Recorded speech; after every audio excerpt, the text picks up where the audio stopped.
그건 그런 뜻이 아니에요. 그것도 강좌 122번째 시간입니다. 제 122강의 제목은 아나니아와 삽비라 사건의 진짜 핵심입니다. 사도행전에 아나니아와 삽비라 사건이 나오죠. 여러모로 이해하기 힘든 부분이 많아서 자주 거론이 됩니다. 1차적으로 접근해야 되는 것은 그들이 지은 죄가 과연 뭐냐 하는 겁니다. 이야기의 표면을 보면 헌금을 제대로 바치지 않은 이야기다 이렇게 볼 수 있습니다. 사도행전 5장 1절에 보면 아나니아라는 사람이 그의 아내 삽비라로 더불어 소유를 팔아 그 값에서 얼마를 감춤해 그 아내도 알더라 얼마만 가져다가 사도들의 발 앞에 두었다. 이 땅을 팔아서 전부 드리지 않고 일부만 드렸다. 근데 끔찍한 결과가 나왔죠. 남편과 아내가 3시간 간격으로 즉사하는 사건이 발생합니다. 그러면 이 부부는 애초에 왜 이 땅을 팔아서 바칠 마음을 먹었을까요? 우리가 잘 아는 대로 그 앞에 4장에 보면 믿는 무리가 한 마음과 한 뜻이 되어 모든 물건을 서로 통용하고 하는 유명한 구절이 나오죠. 이걸 이른바 유무상통 구절이라고 하는데 사도행전에 2번 나옵니다. 비슷한 구절이 2장에 한 번 나오고 4장에 나오죠. 근데 이런 분위기 속에서 보면 그 중에 가난한 사람이 없으니 이는 밭과 집 있는 자는 팔아서 급한 것을 가져다가 사도들의 발 앞에 두었다 하는 말씀이 나옵니다.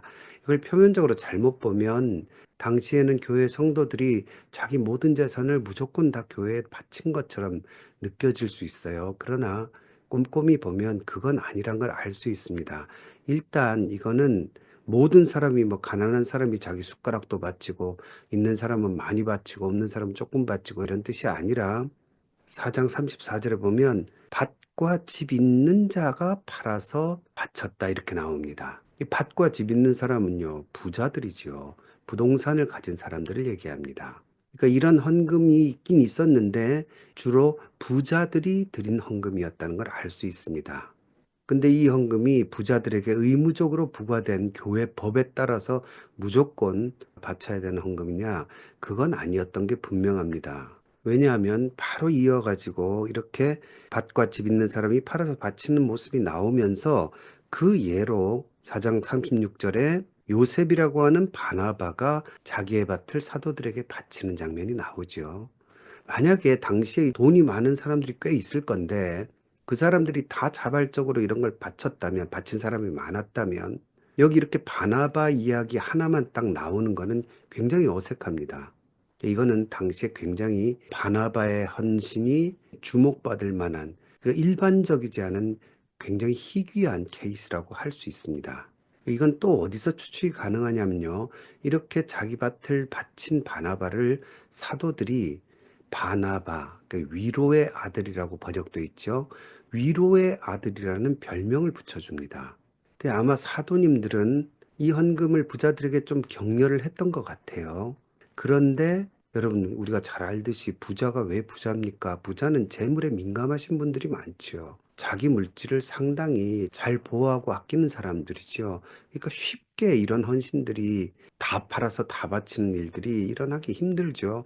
그러니까 사도님들이 이런 걸 격려했을 때에 사람들이 그냥 꿍 하고 있으면 사도들이 곤란하지 않습니까? 근데 그때에 아마도 바나바가 그 첫 물꼬를 튼 부자였던 것 같아요. 그러니까 아이고야, 네가 우리에게 위로를 주는구나. 네가 위로의 아들이다. 이런 식으로 별명을 붙여주셨던 것 같아요. 그래서 바나바가 탄생한 거죠. 그리고 더 강력한 증거는 무엇보다 이 아나니아와 삽비라 이야기에서 보면 베드로 선생님이 뭐라 그러냐면 아나니아에게 내가 성령을 속이고 땅값 얼마를 감추었느냐 그리고는 땅이 그대로 있을 때에는 내 땅이 아니며 판 후에도 내 마음대로 할 수가 없더냐. 번역이 약간 오해의 요소가 있는데요. 땅이 그대로 있을 때에 내 땅이 아니냐. 그리고 원문에 보면 이렇게 두 문장으로 갈라집니다. 그러니까 이 땅이 그대로 안 팔았을 때도 네 땅 아니냐. 다시 말하면 누가 너보고 그거 팔라 그랬냐. 그러니까 판 후에 뭔가 문제가 생겼잖아요. 그러니까 팔기 전에 네 땅일 때 그냥 그대로 있었어도 누가 뭐라 할 사람이 없다는 뉘앙스가 여기에 들어있죠. 그러니까 초대교회에 부유한 사람들에게 전 재산을 바치라고 한 거는 격려하고 독려했을 수는 있어도 의무사항은 아니었던 겁니다. 그런 분위기에서 아나니아와 삽비라가 자기 땅을 팔았고 그 판값의 일부를 감췄고 그리고 그 일부만 드렸다. 지금 본문이 보여준 건 그게 확실합니다. 그러면 분명히 하나님께 다른 성도들에 비해서는 굉장한 헌금을 드린 거거든요. 그런데 무서운 처벌을 받았잖아요. 도대체 왜 그랬을까? 일단 이들은 처음에는 땅을 팔고 그 값 전부를 다 드리기로 결심한 건 맞는 것 같아요. 그 베드로 선생님이 5장 4절에서 땅이 그대로 있을 때 네 땅이 아니냐. 그리고 판 후에 네 마음대로 할 수가 없더냐. 여기서 판 후에 이제 돈이 생겼잖아요. 그거를 처음엔 네 마음이 어땠냐면 다 드릴 마음이 있었다는 겁니다.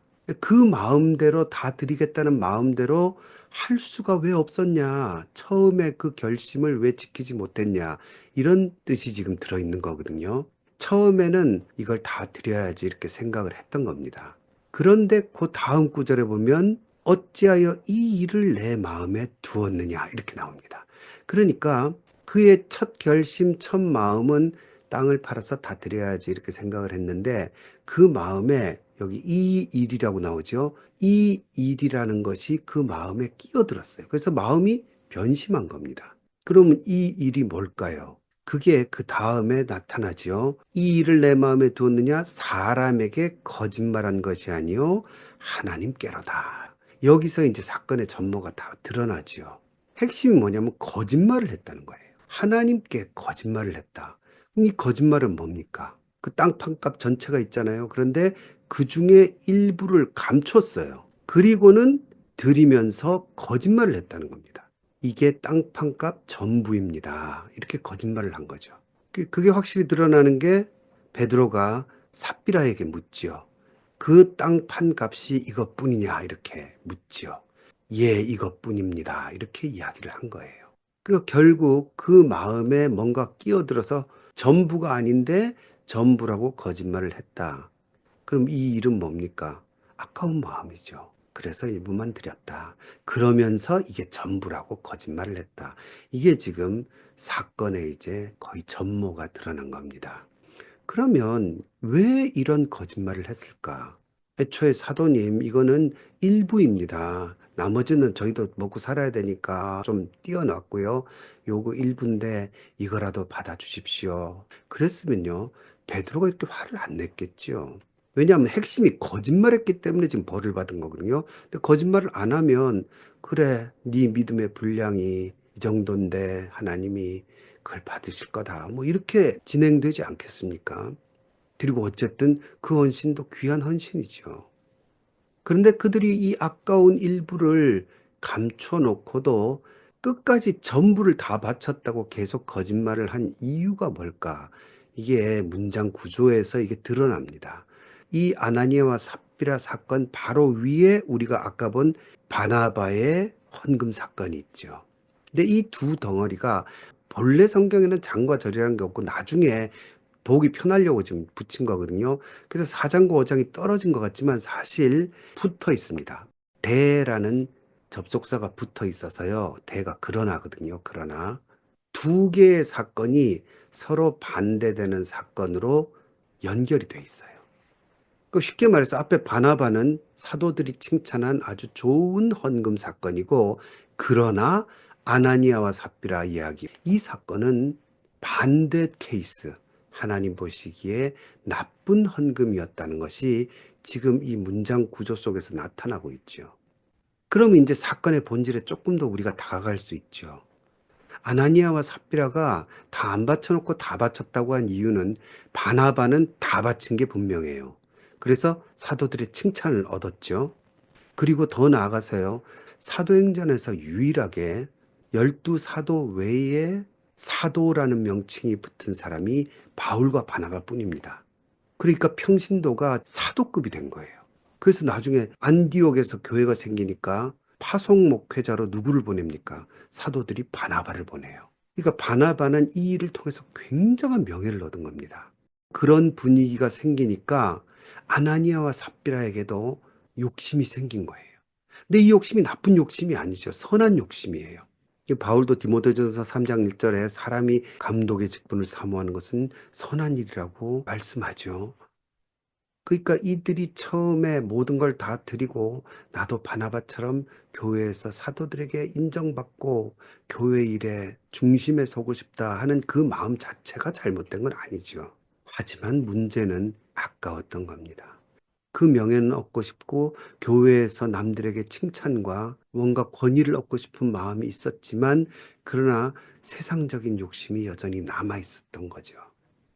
한마디로 세상에 발을 걸친 상태에서 온전한 척, 온전히 헌신한 척, 온전히 하나님께 다 드린 척 거짓말을 했다는 것. 그게 이제 베드로가 말한 사람에게 거짓말한 것이 아니요 하나님께로다. 그리고는 아나니아가 이 말을 듣고 엎드러져 혼이 떠나버렸다. 그 아내 삽비라도 마찬가지로 3시간쯤 지나서 끔찍한 죽음을 당했다. 그들의 죄는 하나님께 다 드리지 않고 다 드린 척 거짓말을 한 것이 그들의 죄였죠. 그런데 진짜 문제는 이제부터입니다. 여러분, 이게 벼락 맞아 죽을 죄입니까? 어떻게 생각하십니까? 하나님이 너무 심하신 것 같다는 생각이 안 드십니까? 여러분, 만약에 이 사건이 오늘날에도 그대로 적용이 된다면 어떻게 되겠습니까? 아마 헌금 시간마다 각 교회에서 곡소리가 날지도 모르죠. 하나님께 처음 마음먹은 대로, 처음 결심한 대로 안 드리는 사람들이 있을 거 아니에요? 그럴 경우에 이 본문이 말하는 대로 성도들에게 적용이 되면 연보를 드리다가 그대로 즉사할 수도 있는 거 아닙니까? 그래서 우리가 고민을 하는 거죠. 이 사건의 본질이 뭔가? 지금 성경이 말하는 것은 하나님께 다 안 드리고 다 드렸다고 거짓말을 하면 이런 끔찍한 처벌을 받을 수 있다. 아니, 받게 된다. 이게 지금 성경이 말하는 건 분명해요. 하나님께 거짓말한 것이로다. 그리고는 부부가 즉사를 했죠. 근데 지금은 그런 일이 안 일어나죠.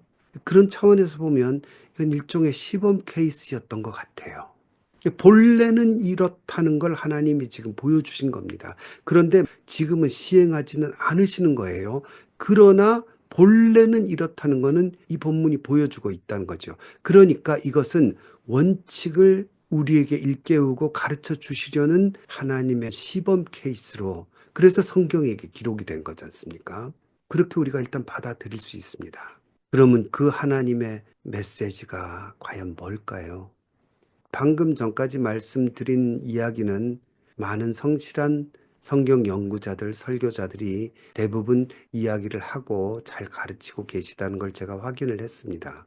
근데 이제부터 제가 드리는 말씀은 잘 못 들어보신 말씀일 겁니다.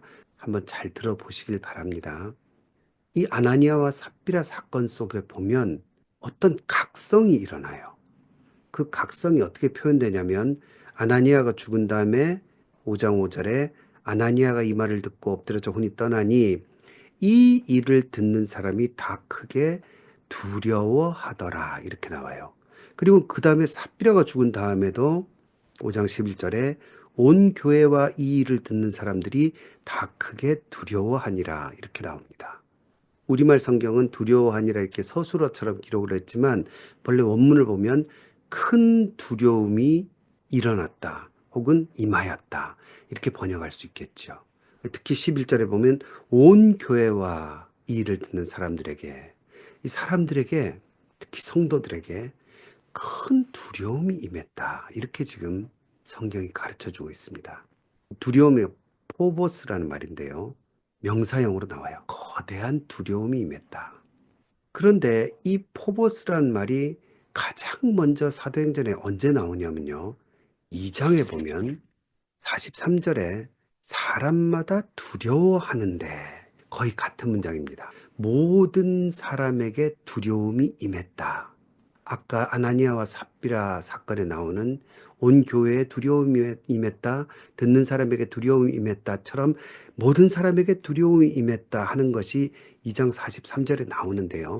이 2장 43절이 뭐냐면 희한하게도 이 아나니아와 삽비라 사건의 시작이 아까 봤지만 유무상통 구절 거기서 시작하잖아요. 4장 32절에 믿는 무리가 한 마음과 한 뜻이 되어 모든 물건을 서로 통용하고 자기 재물을 조금이라도 자기 것이라 하는 이가 없더라. 그리고는 또 다 팔아서 사도에게 바치고 나눠주고 하는 이야기가 나오거든요. 그런데 그 이야기가 먼저 나온 게 여기 사도행전 2장이에요. 여기 보면 2장 43절에 사람마다 두려워하는데 사도들로 말미암아 기사와 표적이 많이 나타나니, 그 다음에 같은 유무상통 구절이 나오죠. 믿는 사람이 다 함께 있어 모든 물건을 서로 통용하고 또 재산과 소유를 팔아 각 사람의 필요를 따라 나눠주고, 이렇게 나옵니다. 그러니까 거의 같은 두 개의 본문이 지금 2장과 4장에 나오는데, 2장에 지금 교회가 처음 형성이 된 거거든요. 그리고 그 교회가 어떤 모습이었다는 것을 알려줄 때에 그 시작 첫 부분에 뭐라고 나오냐면, 모든 사람에게 두려움이 임하고 이런 일이 벌어졌다, 이렇게 지금 나와요. 이거를요, 이 두 덩어리를 2장에 나타난 이 사건과 4장에 나타난 이 사건, 유무상통하고 서로 나누고 하는 이런 모습을 거의 동일하게 기록한 이 두 덩어리를 비교를 해보면요, 한 가지 중요한 공통점이 있습니다. 2장 43절에 사람마다 모든 사람에게 두려움이 임하였다. 그리고는 그 다음 문장이 뭐냐면, 그 두려움이 임하니까 사도들로 말미암아 기사와 표적이 많이 나타났다, 이렇게 나오죠. 그런데 지금 5장에서 아나니아와 삽비라 사건 1절부터 11절까지 진행되면서 그 속에 뭐가 나옵니까? 사람에게 두려움이 임했다는 게 두 번이나 강조가 됐죠. 그리고는 11절에 온 교회와 이 일을 듣는 사람들이 다 크게 두려워하니라 하고는 12절에 사도들의 손을 통하여 민간에 표적과 기사가 많이 일어났다. 지금 같은 구조예요. 사람마다 두려워하는데 사도들 통해서 표적과 기사가 나타났다. 그다음 여기도 두려움이 회복이 되니까 사도들을 통해서 민간의 표적과 기사가 많이 일어났다. 지금 같은 구조로 되어 있죠. 근데 그것뿐이 아닙니다. 그리고는 믿는 사람이 다 이제 유무상통하였다. 그리고는 46절에 날마다 마음을 같이하여 성전에 모이기를 힘썼다, 이렇게 나오잖아요. 그러니까 두려워하고 사도들에게 표적과 기사가 나타나고 유무상통하고 마음을 같이하여 성전에 날마다 모였다, 이렇게 나오잖아요. 그런데 지금 여기는 어떻게 나오냐면, 그 유무상통하는 건 시작을 했어요, 이미. 그래서 유무상통한 얘기가 4장 32절에 나왔다가 그 속에서 아나니아와 삽비라 사건을 통해서 두려움이 회복이 됐잖아요. 두려워하고, 그러니까 또 같은 순서예요. 사도들에게 표적과 기사가 나타나고 믿는 사람이 똑같죠. 다 마음을 같이하였고, 그다음에 솔로몬 행각에 모였다. 솔로몬 행각이 뭡니까? 성전이지요. 성전에 솔로몬 행각에 모였으니까요. 그 이 두 개가요, 데칼코마니처럼 지금 딱 서로 두 개가 같은 모습을 보여주고 있어요. 그런데 그때 핵심이 뭐냐면요, 두려움입니다. 두려움. 2장에서 두려워하니까, 모든 사람에게 두려움이 임하니까 사도들이 표적과 기사를 일으켰고, 유무상통하는 교회의 모습이 시작되었고, 사람들 마음을 같이해서 성전에 모였다. 그런 유무상통하던 교회에 사건이 생겼어요. 한마음이던 교회가 무너져서 아나니아와 삽비라 같은 사람이 나타났다가 그들이 처벌받음으로써 다시 두려움이 회복되었죠. 그 두려움이 임하고 다시 사도들에게 표적과 기사가 시작되고 사람들이 한마음이 되고, 그 다음에 성전의 솔로몬 행각에 모였다. 이 동일한 구조가 지금 나타나고 있죠. 여기 핵심이 뭡니까? 두려움이에요, 두려움. 이런 시각을 가지고 우리는 초대교회의 교회를 시작하게 한 복음이 과연 무엇인가, 여기에 우린 다시 초점을 맞춰볼 수 있어요. 그리고 이제 2장이 오순절 사건이잖아요. 교회 시작 장면인데, 그때 2장이 어떻게 시작됩니까? 오순절 성령이 임한 다음에 베드로가 첫 설교를 하죠. 근데 그때 설교의 첫 시작이 요엘서 말씀을 인용하는 거거든요. 그때 요엘서 말씀 인용이 뭐냐면 20절에 주의 크고 영화로운 날이 이르기 전에 해가 변하여 어두워지고 달이 변하여 피가 되리라. 이게 베드로 선생님이 설교를 하다 보니까 이제 의미를 넣어가지고 요엘서 말씀을 해석을 한 거예요. 그러나 실제 요엘서를 보면 뭐라고 나오냐면요. 여기 주의 크고 영화로운 날이 이르기 전에, 이게 요엘서 2장 31절에 여호와의 크고 두려운 날이 이르기 전에 이렇게 나옵니다. 심판의 날을 얘기해요. 지금은 그 두려운 날이 구원받을 수 있는 가능성이 복음으로 열렸잖아요. 그러니까 베드로 선생님이 주의 크고 영화로운 날이라고 바꿨지만 본래 구약을 인용할 때 요엘서의 핵심은 심판을 얘기합니다. 그 심판의 날이 온다는 거예요. 그러니까 베드로의 설교에서 심판이 먼저 선포가 된 거예요. 요엘서를 통해서. 그리고는 베드로가 뭐라 그럽니까? 그 다음 구절에 21절에 그 심판이 있는데 해가 어두워지고 달이 빛처럼 되는 그 무서운 우주 심판의 날, 지상 최후의 날이 올 건데 누구든지 주의 이름을 부르는 자는 그날의 구원을 받을 것이다. 그 당시 첫 복음 설교잖아요. 그 첫 복음 설교의 핵심이 뭐냐면 심판과 구원이에요. 그때 심판으로부터 구원을 받기 위해서는 쭉 이야기가 나가지만 결론적으로 뭡니까? 38절에 너희가 회개하여 각각 예수 그리스도 이름으로 세례를 받고 그 다음에 죄 사함을 받으라. 여기서요, 심판과 구원. 근데 그 심판이 왜 주어지느냐가 드러나죠. 죄 때문이에요. 그러니까 인간의 죄 때문에 심판을 받을 건데 예수님을 통해서 죄 사함을 받을 수 있으니까 회개라는 게 뭡니까? 죄인이 하는 거잖아요. 회개를 하고 죄 사함을 얻을 기회가 주어졌다. 복음의 핵심이에요. 그래서 베드로의 첫 설교가 복잡한 것 같지만 핵심을 따지면 심판의 날이 온다. 크고 두려운 날이 온다. 그날에 죄인들은 하나님 앞에 멸망당할 수밖에 없다. 그게 심판이잖아요. 그러나 길이 있다. 누구든지 주의 이름을 부르는 자는 구원을 받는다. 이 주님이 누구신지를 그리고 쭉 설명을 하는 거죠. 바로 너희가 십자가에 못 박은 예수 그리스도다. 그러므로 예수의 이름으로 회개하고 세례를 받으면 죄사함을 얻을 수 있다. 이게 베드로의 첫 번째 설교의 핵심입니다. 그 말을 하니까 사람들이 어떻게 됩니까? 그 말을 받은 사람들은 세례를 받으며 그날에 신도의 수가 3,000이나 더하더라. 드디어 교회의 출발이 선언되었을 때에 지금까지 봤던 그 말씀이 나오는 겁니다. 43절에 사람마다 두려워하였다. 그러니까 여러분, 복음을 받아들였을 때에 펄쩍펄쩍 뛰고 기뻐서 막 춤추고 할 수 있어요. 근데 그 근본에 뭐가 있다는 말씀입니까? 두려움이 있어요. 왜 두렵습니까? 복음이 왜 필요합니까?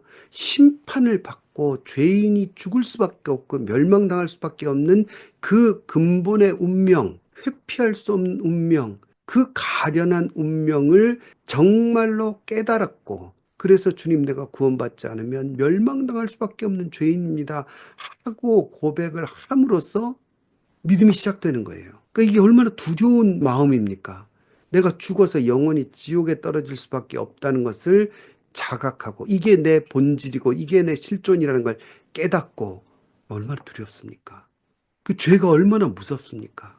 그걸 깨닫는 두려움, 그 두려움에서부터 복음이 시작되었고 교회가 시작되었고, 그러니까 교회의 기쁨, 구원받은 기쁨은 근본이 뭡니까? 두려움이에요. 두려움.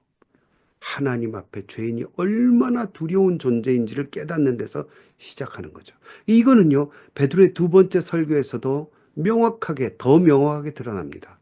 베드로가 정전 미문에 앉은 장애인을 일으킨 다음에 다시 두 번째 설교를 하죠. 그 두 번째 설교도 길고 복잡한 것 같지만 핵심을 찝어보면요, 3장이죠. 3장 19절에 그러므로 너희가 회개하고 돌이켜 너희 죄 없이 함을 받으라. 그러니까 여기도 똑같이 죄라는 말이 나와요. 죄 때문에 어떻게 되는 겁니까? 23절에 보면요, 누구든지 그 선지자의 말을 듣지 아니하는 자는, 즉 회개하지 않는 자는 죄를 여전히 가지고 삐딱한 마음으로 내가 무슨 죄인이야 하고 패역한 마음으로 돌이키지 않는 자는 어떻게 됩니까? 백성 중에서 멸망받으리라. 드디어 멸망이라는 말이 나오죠. 죄와 심판과 멸망, 이게 베드로 설교의 첫 번째도 두 번째도 가장 밑바닥에 근본으로 깔려 있는 거예요. 그래서 이 설교가 어떻게 끝납니까? 3장 26절에 하나님이 그 종을 세워 복 주시려고 너에게 보내사 너희로 하여금 돌이켜 각각 그 악함을 버리게 하였느니라. 원문에 보면 버리게 하였다는 말은 없어요. 각각의 그 악함으로부터 돌이키게 하셨다. 주셨다. 이렇게 나오죠. 이게 뭡니까? 그 종은 예수님이잖아요. 그 예수님을 통해서 우리에게 복을 주시려고. 그게 복음이잖아요. 근데 이 복은 왜 우리가 받아야 됩니까? 각각의 우리의 죄악이 너무나 넘치고 그걸 통해서 아까 백성 중에 멸망받을 수밖에 없고 첫 번째 설교에서는 크고 두려운 여호와의 그 심판의 날, 그 날에 우리가 죽을 수밖에 없기 때문에 하나님이 예수님을 보내셔서 우리에게 복음을 주셨다. 복을 주셨다. 베드로의 설교의 핵심이 여기에 있죠. 그러니까 여러분 로마서 공부해 보신 분들은 알겠지만 로마서의 복음이 1장 18절에 어떻게 시작합니까? 바울이 복음을 처음 설명하는 시작이 뭐냐면 하나님의 진노가 모든 죄인에게 임한다. 진노와 심판. 이것이 복음의 시작이요 근본이다. 그러니까 복음은 두려움과 떨림으로부터 시작하는 거죠. 이런 차원에서 보면요. 아나니아와 삽비라 사건. 하나님 앞에 거짓말을 막 하잖아요.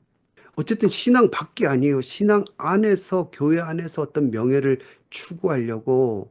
어쩜 지금 같으면요, 사람들이 칭찬할 행위일 수도 있어요. 그래도 뭐 의도가 나쁘진 않았네 하고 교회 지도자들이 칭찬을 할 수도 있어요. 그런데 왜 베드로는 이토록 이게 큰 죄라고 일갈하였고 하나님께서 처벌하셨을까요? 그들에게 뭔가가 빠진 거예요. 뭐가 빠진 겁니까?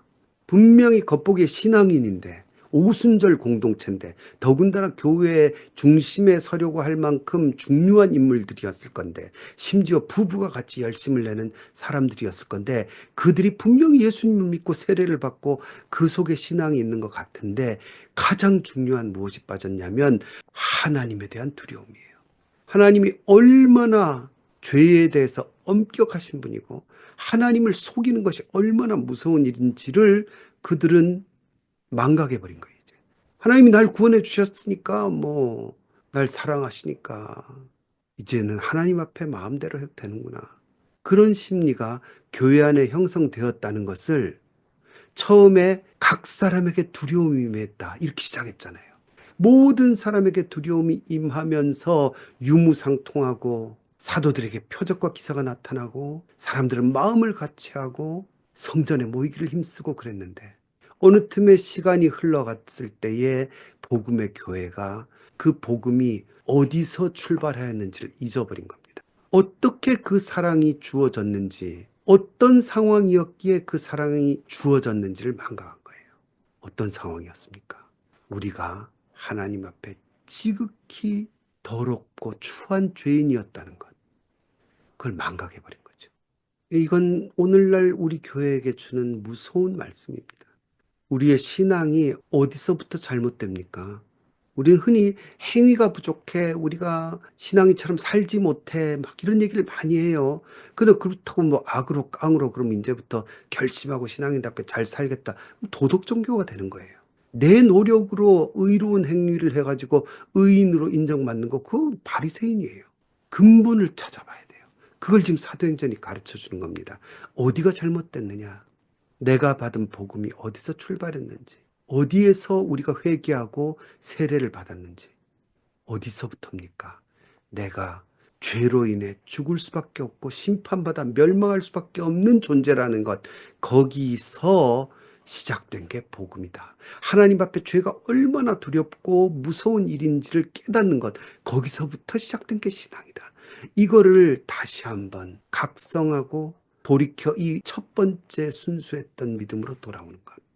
지금 아나니아 삽비라 사건은 교회가 그 아름답게 시작했던 교회가 그 두려움으로 모든 사람이 겸손과 떨림으로 시작했던 교회가 어느 틈엔가 변질되었다는 걸 보여준 게 바로 이 사건이란 겁니다.